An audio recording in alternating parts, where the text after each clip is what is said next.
The earliest form of the werewolf wasn't a powerful monster, it was a cursed human. In ancient myths, the transformation into a wolf was often a punishment from the gods. In Greek mythology, King Lycaon was cursed by Zeus for trying to feed him human flesh. As punishment, he was transformed into a wild wolf. This marks the weakest form, a man stripped of reason and cursed to live as a beast. Similarly, in early Roman accounts, individuals called versipellis, turnskins, could temporarily become wolves through spells or witchcraft. These transformations often came with madness, and the afflicted were feared more for their unpredictability than their power. In these tales, the werewolf was a tragic figure, a cursed soul, not a predator by choice. As myths spread and evolved, so did the image of the werewolf. In the middle stage, the werewolf myth evolved into something darker and more physical, the savage shapeshifter. During the Middle Ages in Europe, werewolves were said to be men who willingly made pacts with the devil or witches.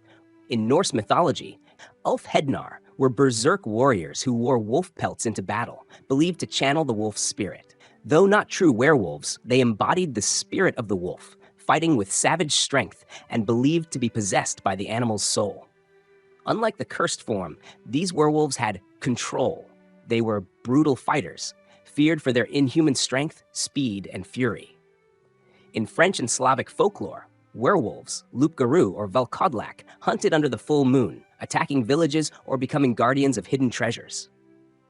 These werewolves could pass on their condition like a plague and were often seen as tragic but powerful beings. They were no longer helpless, they were hunters. At the peak of the myth stands the alpha werewolf, not just a stronger version, but a mythic figure of dominance. Some warriors were said to be able to shift into wolves at will, not by curse, but by mastery, commanding others like them. In these rare cases, the werewolf becomes a conscious wielder of the wolf form, often tied to ancestral spirits or divine favor.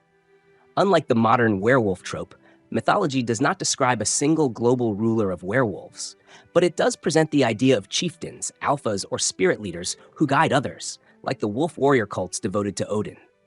In Navajo traditions, skinwalkers are malevolent witches who can take the form of wolves or coyotes. Though not werewolves in the European sense, they are powerful shapeshifters feared for their supernatural control.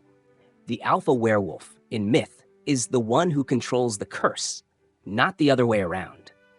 It is an apex predator, larger, smarter, and more ancient than the rest, a being whose howl could summon storms or drive entire packs. In some darker myths, the alpha isn't even fully beast or man anymore. It's a hybrid god, born of blood, moonlight, and chaos, feared even by other monsters. The earliest forms of vampire-like beings were not the elegant immortals we imagine today, but rather terrifying spirits of the dead. In ancient Mesopotamia, creatures like the Ikimu and Utuku were considered restless ghosts, often of those who had died violently or without proper burial. These weak forms were invisible or barely there wraiths, tormented by thirst, wandering the earth and draining the life force or blood of the living. Similarly, Lamashtu, a demoness feared in Assyro-Babylonian lore, targeted pregnant women and infants, feeding on their blood or breath. These were not yet vampires, in the classic sense, but spiritual parasites, the very first hint of the undead thirst.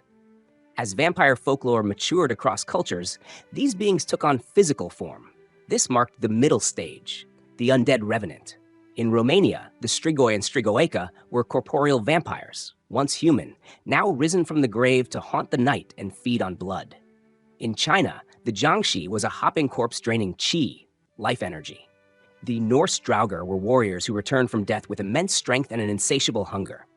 These were not ghosts, but monstrous undead, stronger than the spiritual forms, and far more dangerous. They could be fought, burned, or exorcised, but not easily. At the final and most powerful stage stands the ancient vampire, a being of myth, legend, and dark divinity. Unlike recent vampires, these are the originals, either born from ancient chaos or cursed by the gods. Some link this form to Lilitu or Lilith, the Assyro-Babylonian night demon later demonized in Hebrew lore. She was said to drink blood, steal infants, and spawn entire races of night beings. In this interpretation, she isn't just the first vampire, she is the mother of them all. In other myths, these primeval vampires are former humans so old and cursed that they've ascended to near godhood, immortal, nearly unkillable, commanding lesser vampires as a sovereign rules their subjects. These beings embody the curse perfected, where thirst is not just hunger, but a cosmic law. The earliest form of elves in myth were not tall, elegant warriors, but invisible spirits of nature, deeply connected to the land.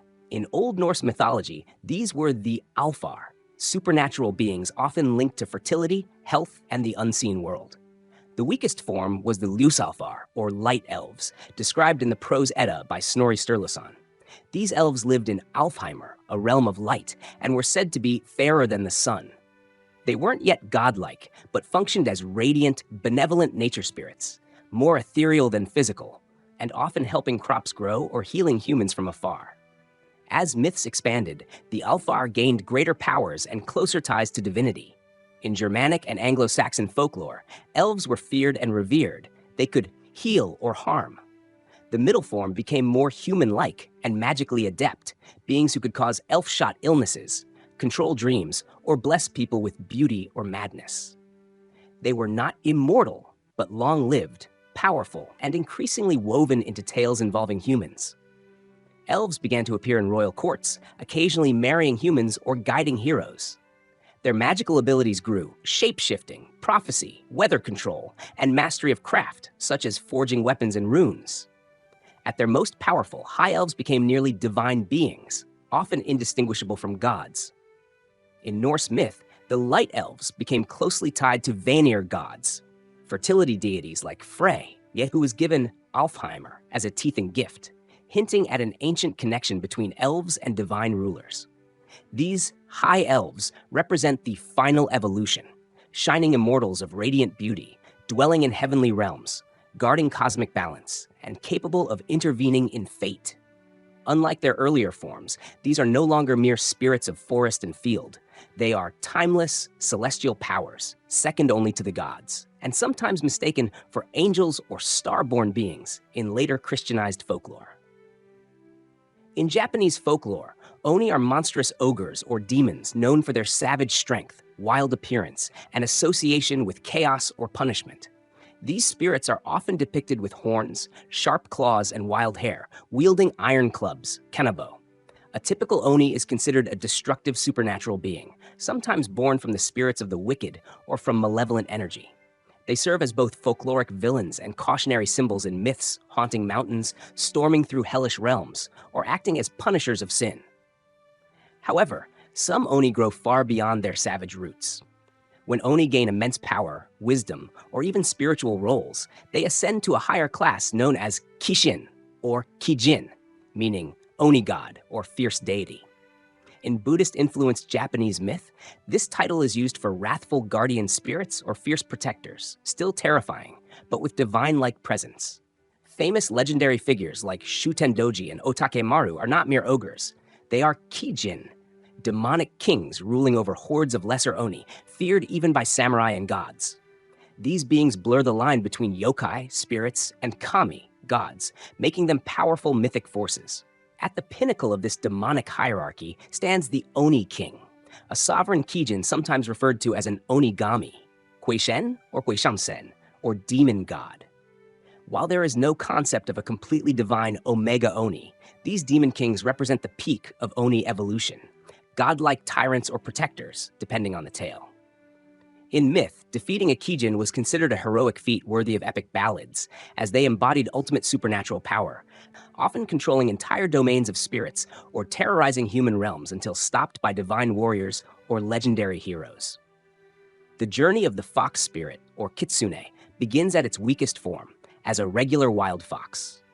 In ancient Japanese belief, a fox, kitsune, that lives for 100 years can begin to develop supernatural abilities, most notably shape-shifting into a human, often a beautiful woman or a monk. These early forms were clever and mischievous, tricksters, not malevolent, but often chaotic. They played pranks, deceived people, and could even marry humans. These were known as no-gitsune, yeohu, or wild foxes, earthbound spirits that operated independently, often causing confusion or mischief for personal gain. As the fox spirit ages and gains tails, its power multiplies. With each 100 years of life, a kitsune gains a tail, up to 9 tails, which mark the peak of its magical ability. These Kyubi no Kitsune, or nine-tailed foxes, could control fire or lightning, possess humans, enter dreams, and see the future. This is the middle stage.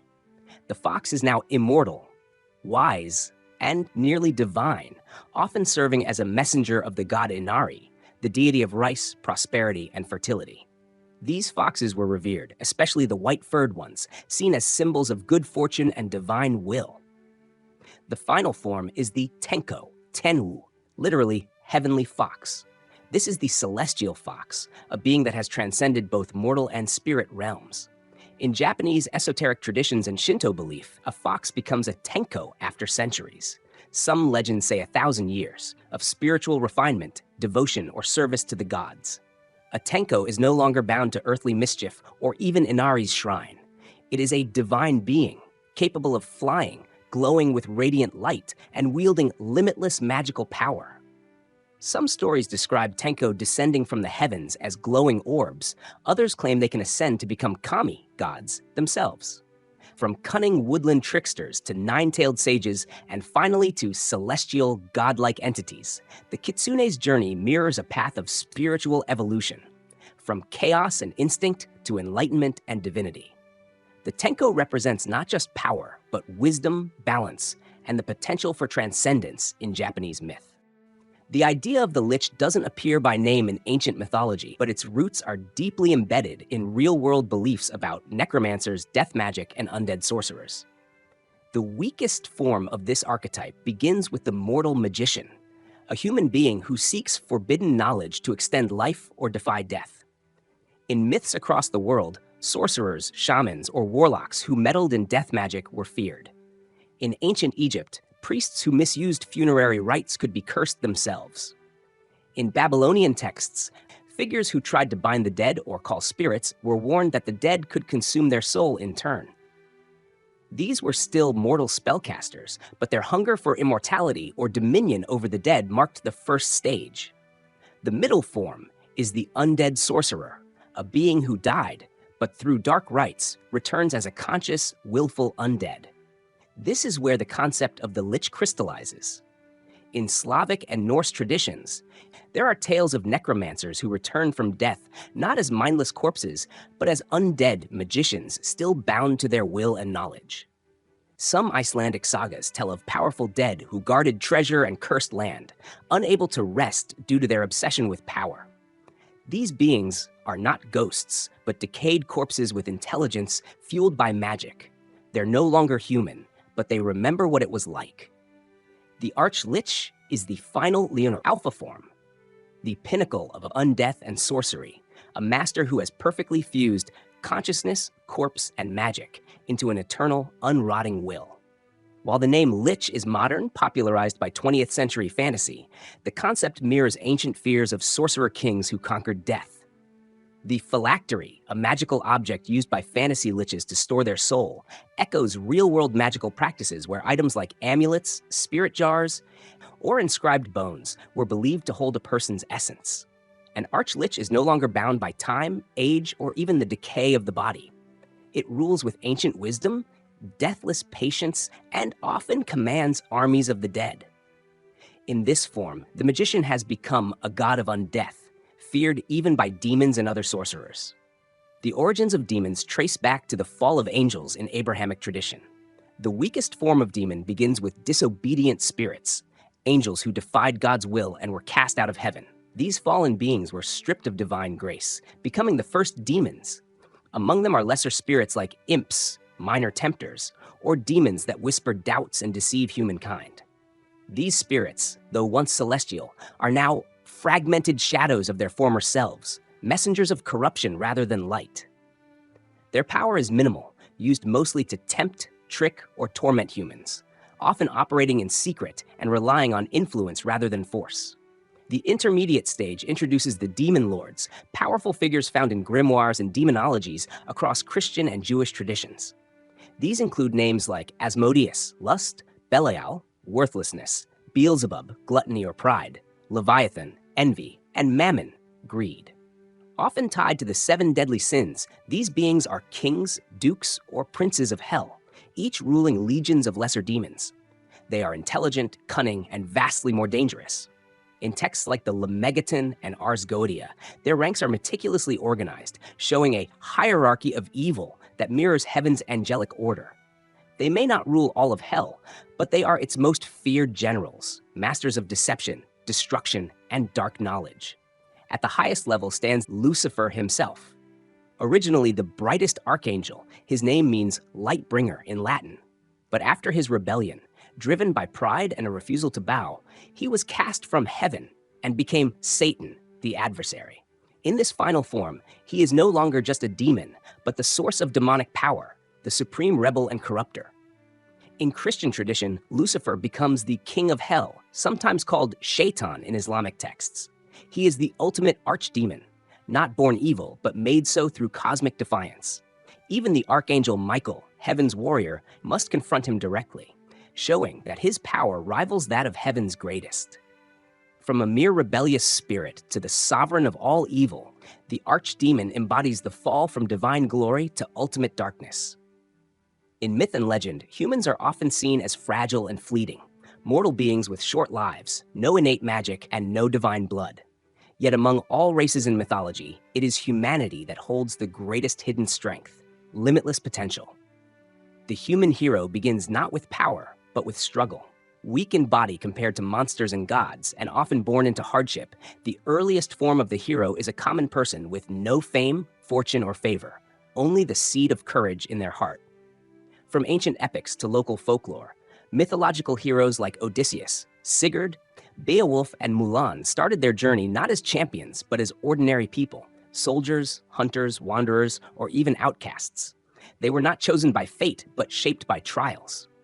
In this early stage, their strength lies in endurance, the ability to suffer loss, face fear, and continue on. They fight monsters not with brute strength, but with cleverness, will, or strategy. They stand against fate not because they expect to win, but because they refuse to back down. As their legends grow, so too does their power. In the middle stage, the hero becomes a warrior of renown, not due to divine intervention, but through experience, scars, and victories earned with blood and grit. Their weapons are not magical by birthright, but forged or earned through quests. Think of the Greek hero Bellerophon, who tamed Pegasus through skill and discipline, not heritage. Or Conall Cernach, who gained his prowess through relentless combat, not divine favor. These heroes are mortal men who defy supernatural threats not with godhood, but with unstoppable drive. At their peak, the legendary human hero is more than just a warrior. They become a symbol. Their presence alone can turn the tide of war, restore kingdoms, or inspire revolutions. Heroes like Theseus, in his pure mortal tales before later retellings elevated him, or Arion's unnamed human savior stories from Asia, show that the most powerful form of the hero is not one who overcomes the world with strength, but one who uplifts the world with example. In some myths, such humans go on to be immortalized in story or even deified after death, not because they were gods, but because they lived as the best of what it means to be human. And even then, they remain flawed. True human heroes still feel doubt, fear, and pain. But their greatness lies in rising anyway. Mythology does not worship their perfection, it honors their persistence. So, while gods may be born powerful and monsters may be born terrifying, the human hero becomes powerful. They earn it. And in that journey from weakness to legend, they prove the most ancient truth in myth. Even the weakest race can shape destiny. The earliest forms of angels in ancient Hebrew texts were not winged guardians, but mysterious messengers of God, often indistinguishable from men. In the Old Testament, the Hebrew word malach simply means messenger, and these figures served as intermediaries between heaven and earth. These early beings were powerful but limited in authority, appearing in stories like Hagar's encounter in the desert or Abraham's 3 visitors. They carried divine messages, protected the righteous, or executed divine will, but lacked the distinct titles or hierarchies we associate with them today. As theology evolved, especially in Second Temple Judaism, 500 BCE to 70 CE, these messengers became organized into celestial ranks. From this era emerged the named angels, beings with defined roles and cosmic duties. Michael and Gabriel were the first to be explicitly called archangels, literally chief messengers or commanders among angels. Michael, described in Daniel, was the guardian of Israel and the leader in heavenly battles, while Gabriel was the herald of divine revelations. Other traditions, especially those found in apocryphal texts like the Book of Enoch, introduced more names: Raphael, healing; Uriel, wisdom; and others, each governing domains like judgment, mercy, or knowledge. These angels were no longer just messengers, they were heavenly princes, commanding legions of angels and opposing demonic forces. In their final and most powerful form, archangels became cosmic generals, divine warriors at the heart of apocalyptic visions. In the Book of Revelation, Michael leads the heavenly army against the dragon, Satan, wielding celestial authority and unmatched might. In Christian and Islamic theology alike, archangels are not only enforcers of divine justice, but direct instruments of God's will, executing the last judgment, announcing the end of the world, and guarding the gates of heaven. Some mystical traditions even elevate them to near-divine beings, emanations of God's own attributes, like power, truth, or wrath. In this evolved form, the archangel is no longer just a servant of heaven. They are a cosmic power, standing at the frontier between divine order and chaos. In ancient Chinese mythology, the mighty dragon didn't begin its story as a fearsome beast of the skies. It began as a carp, a simple freshwater fish. This story is rooted in the famous carp leaping over the dragon gate legend, the Yu Tiaolongmen, a symbolic tale of transformation and perseverance. According to the myth, carp that could swim upstream against the fierce currents of the Yellow River and leap over the legendary dragon gate, Nomen, at the top of a waterfall would be transformed into dragons. This early stage represents ambition, struggle, and the desire to ascend. The carp, though weak and overlooked, contains within it the potential for greatness. It is a symbol of discipline, effort, and destiny. Once the carp successfully leaps over the dragon gate, it undergoes a magical metamorphosis. This marks the middle stage of its transformation. No longer a fish, not yet a god. The carp becomes a young dragon, imbued with spiritual power and connected to nature's forces. In Chinese cosmology, dragons are not evil. They are divine beings tied to rivers, clouds, storms, and the life-giving rain. This dragon, still fresh in its new form, serves as a guardian of water, capable of influencing the weather and protecting the land. Its body is made up of many sacred animals: the horns of a deer, scales of a fish, claws of an eagle, and the body of a serpent. Each part represents cosmic balance and divine harmony. In the final and most powerful form, the dragon becomes an ancient celestial dragon, Tianlong, an immortal being that soars among the heavens. These dragons are not just weather spirits, but cosmic guardians and imperial symbols associated with the Emperor of China and the Mandate of Heaven. They rule over oceans, command clouds, and ascend to the heavens during festivals or times of great virtue. Among them are the four dragon kings, East, South, West, and North Seas, who control rainfall and tides. These ancient dragons represent power, nobility, wisdom, and divine authority, far removed from their humble origins. In myth, the journey from struggling carp to celestial dragon is not just physical, it's spiritual, a journey of self-mastery, virtue, and cosmic ascension. For deeper insights into these mythical races, click on the video to your left. For more captivating mythology content, check out the video to your right. If you enjoyed this video, don't forget to like, subscribe, and hit the notification bell so you never miss an upload.